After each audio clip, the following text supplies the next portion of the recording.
Շնորհակալ եմ մեծարգո նախագահ, մեծարգո վարչապետ, հարգելի գործընկերներ, սիրելի ժողովուրդ։ Նախ ուզում եմ խոսել մի թեմայից լեգիտիմություն խորհրդարանի, որը թեպետ մեր հանրության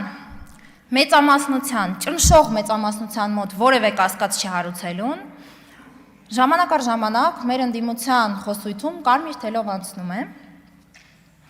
Նախ հարգելի ընդդիմադիր գործընկերներ, 4-րդ շաբաթն է այստեղ ձևավորում ենք կամ գրեթե ձևավորեցինք խորհրդարան, եւ դուք թեպետ սկզբում հիմա դիմում եմ Հայաստան դաշինքին։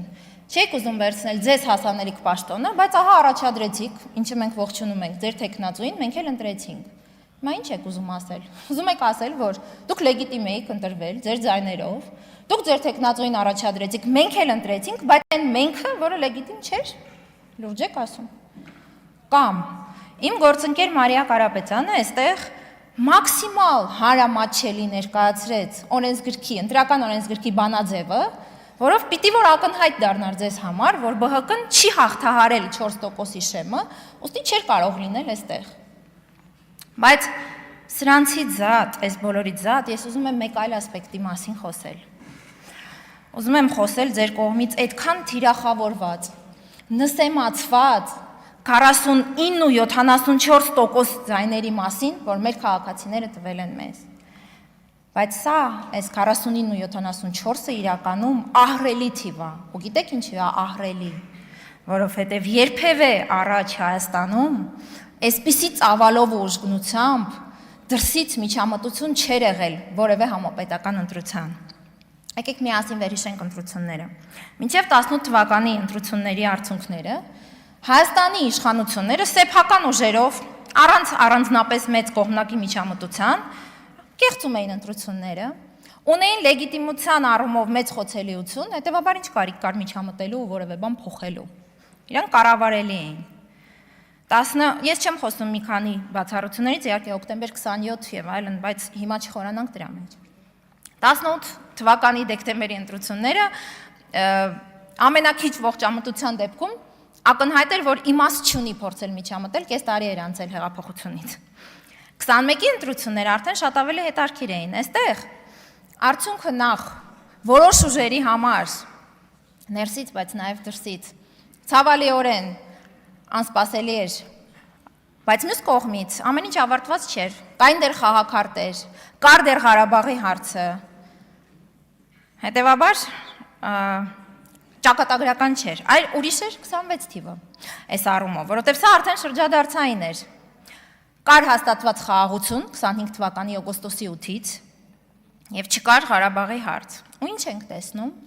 Ահռելի ծավալով հարձակում Հայաստանի ուղղությամբ, այլ ինֆորմացիոն առումով, ինչը բոլորիս հայտնի է որպես հիբրիդային պատերազմի գործիք։ Նաեւ հաշվի առնենք, թե Հայաստանում մեդիան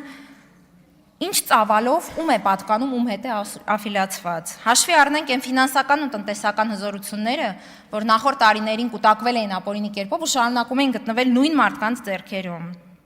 Տնտեսական ճնշումները, եղածներին գումարած անգամ ավելի մեծ ճնշումների սպառնալիքները։ Ու կարծես այս ամենը քիչ է, ընտրակաշառքի մի անօրինակ այսբերգ, ինչու այսբերգ, որովհետև դրա ընդհանրապես վերին ծայրն է, որ այսօր իրավապահների դաշտում է։ Մյուս կողմից, քաղաքացիական պայմանագիրը, որը կառավարող կուսակցություն է արդեն 8 տարուց ավելի, այս 8 տարիները եղել են մեր պատմության համար միմյանց հաջորդող ճգնաժամերի տարիներ, բարդ տարիներ, ճգնաժամերով լի տարիներ։ Ու բացի սրանից նաև հաշվի առնենք, որ իշխանությունը ամեն օր կորցնում է ռեյտինգ։ 8 տարի իշխանություն լինելը կատակ բան չի։ Այս ֆոնին ունենալ 49 ու 74%, սա ահռելի թիվ է, ու նորից եմ ասում, սա խոսում է մեր ժողովրդի պետություն ունենալու անկոտրում կամքի մասին, երբ եք վերջապես հաշտվելու սրա հետ։ Հարգելի դաշնակցականներ, օրինակ։ Ու երբ ասում եք, որ այս խաղաղությունը խաղաղություն չի, բարեկեցությունը բարեկեցություն չի, ընտրությունները գողացված եւ այլն, ձեր բոլոր այս խոսույթները գալիս, բախվում ու փշրվում են այս ահռելի 49 ու 74%-ին։ Ու դուք շարունակում եք տորպեդահարել խաղաղության օրակարգը։ Ու որ ավելի վատ է, դա անում եք քողարկված ձևով, փորձում եք այդտեղ էլ մոլորեցնել մեր հասարակությանը, բայց չի հաջողվելու։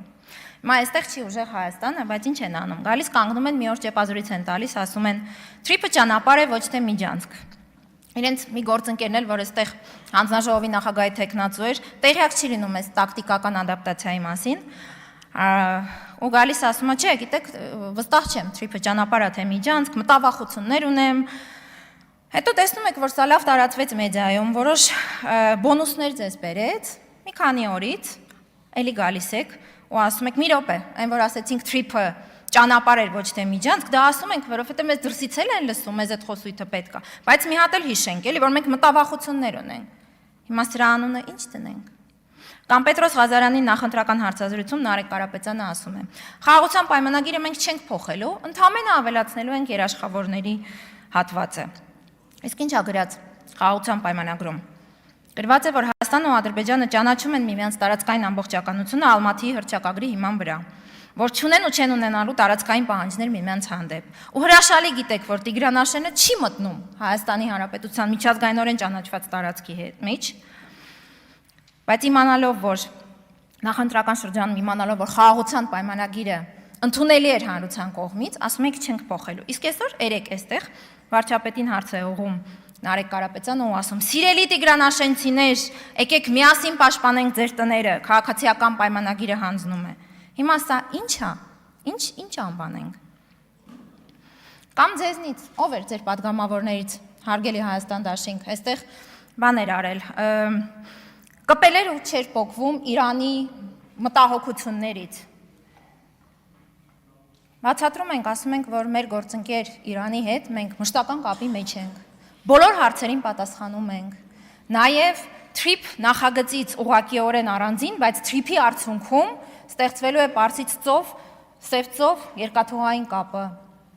Արձագանքի ժամանակ էլի շարունակում եք ինչ-որ մտածածին պաշտոնյայի անուն եք տալիս, այսինքն մտածածին մեջբերում եք անում ինչ-որ զինվորականից Իրանի։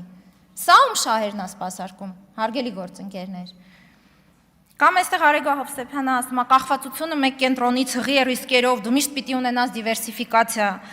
առավել ևս տնտեսական, ու նույն ուժի ներկայացուցիչները, երբ Հայաստանը փորձում է դիվերսիֆիկացնել իր արտահանումը, փորձում է այլընտրանք գտնել Վերին Լարսին, այդ թվում ԵՄ օգնությամբ, ու բախվում է Ռուսաստանի կողմից ձեր իսկ խոսքերով քաղաքական դրդապատճառներով ներկրման արգելքին, դուք սրա համար Հայաստանին եք մեղադրում։ Սրա նորմալ է որ նա, որտեղ եք ստեղ տեսնում Հայաստանի շահի սպասարկում։ Հապկի համար էլ չասեմ, որովհետև երկու անգամ հարցրել եմ այստեղ էլի ձեր տեխնացուներին, հստակ պատասխան չի եղել։ Ու փոխանակ գաք այստեղ։ Ուղիղ ասեք, որ ՀԱՊԿ չի կատարել Հայաստանի հանդեպ իր պայմանագրային պարտավորությունները, երեք էլի հարց ա հնչում ուժեղ Հայաստանի մի падգամավորի կողմից, չեմ հիշում ում կողմից, վարչապետին ասում է 21-26 թվականների ձեր ծրագրում ՀԱՊԿ կար, հիմա չկա, ՆԱՏՕ եք գնում։ Սենց եք դուք տեսնում Հայաստանի շահի սպասարկումը, հարգելի գործընկերներ։ Ինչևէ, մեր պետությանը, սիրելի քաղաքացիներ, օդ ու ջրի պես անհրաժեշտ են, իրապես քաղաքական, իրապես հայաստանացին, ոչ դրսածին օրակարգեր սպասարկող քաղաքական ուժերը միավորներ։ Ու այս առումով գնդակը նորից մեր դաշտում է, մենք ենք ձեր քվեով օրհնված կառավարող ուժը, ու ձեր իսկ պահանջով պարտավոր ենք լինելու շարունակել տարբեր ժամանակահատվածներում դանդաղ ընթացած բարեփոխումները, որ հաջորդ ընտրություններին չունենանք նորից իրավիճակ, երբ փոխանակ ներսում կուսակցությունների միջև պայքարի ունենանք բառացիորեն ինքնիշխանության համար մակարում։ Թեպետ բոլոր դեպքերում վստահ եմ, որ ինչպես 18-ին, 21-ին, 26-ին մեր ժողովուրդը, որը իր ինքնիշխանության ու ժողովրդավարության համն առել է, այլևս չի ցանկանալու վերադառնալ ենթակայության ու ժողովրդավարական հետընթացի։ Մեծարգո վարչապետ, ձեր առաջնորդությամբ կառավարությանը, ձեզ ու մեզ կամք ու իմաստնություն ձգտելու լինել առավելագույնս մոտ նրան, ինչին արժանի է մեր ժողովուրդը ու մեր պետությունը։ Շնորհակալ եմ։ Հավանիր տեսանյութը եւ բաժանորդագրվիչ նորությունները բաց չթողնելու համար։